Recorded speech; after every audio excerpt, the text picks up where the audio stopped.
Hello friends, welcome back to my channel. நீங்கள் இப்போது இந்த நிலைமையில் இருக்கீங்களா? ஓஎம்ஆர் பக்கத்துலேயே லேண்ட் வாங்கணும், ஆனால் பட்ஜெட் வெறும் 28 லட்சம் தான் இருக்குது. டவுன் பேமெண்ட் 5லேருந்து ஒரு 6 லட்சம் தான் இருக்குன்னா, அப்போது இந்த வீடியோ இருக்க லேஅவுட்டில் உங்களால் ஒரு லேண்ட் பர்ச்சேஸ் பண்ணிட முடியும்.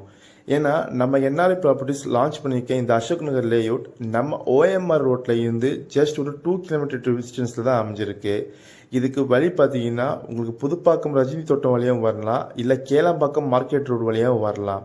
இது இருக்க லொக்கேஷன் பார்த்தீங்கன்னா உங்களுக்கு தையூர் ஏரியா வரும். நம்ம சைட்டில் 780 ஸ்கொயர் ஃபீட்டில் இருந்து அப் டு 1700 ஸ்கொயர் ஃபீட் வரையும் உங்களுக்கு பிளாட் ரேஞ்சஸ் அவைலபிலிட்டி இருக்குது. இங்கே பர் ஸ்கொயர் ஃபீட் ரேட் பார்த்தீங்கன்னா 3500 பர் ஸ்கொயர் ஃபீட்டுங்க. அப்படி பார்த்தீங்கன்னா உங்ககிட்ட ஒரு 27 லட்சம் இருந்தால் போதும், இங்கே ஒரு லேண்ட் புக் பண்ணிடலாம். பேங்க் லோன் அப் டு 80% பண்ணி தந்துட்டு இருக்கோம். உங்ககிட்ட டவுன் பேமெண்ட்டாக 5 லட்சம் இருந்தால் போதுங்க, இங்கே லேண்ட் தாராளமாக புக் பண்ணிடலாம்.